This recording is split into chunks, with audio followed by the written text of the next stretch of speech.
Marami na pong maagang namili ng paputok sa Bukawi, Bulacan para sa pagsalubong sa bagong taon. Live mula sa Bulacan, may unang balita si James Agustin. James, anong pinakapatok at nagmahal na ba?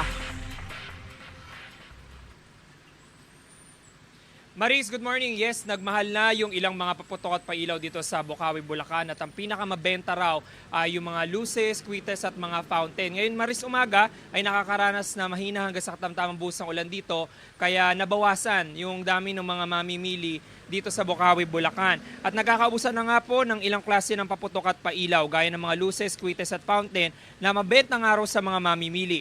Patok din maging yung mga aerial fireworks. Nagtaas na ang presyo niyan ngayong araw.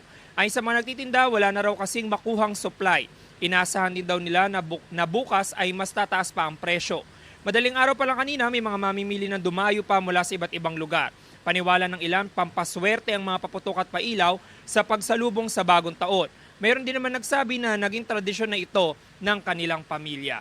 Samantala, Maris, mahigpit na pinagbabawal yung paninigarilyo at pag-testing ng mga bibilin na paputok at pailaw dito po sa lugar. Yung mga latest mula rito sa Bukawi, Bulacan, ako po si James Agustin para sa GMA Integrated News.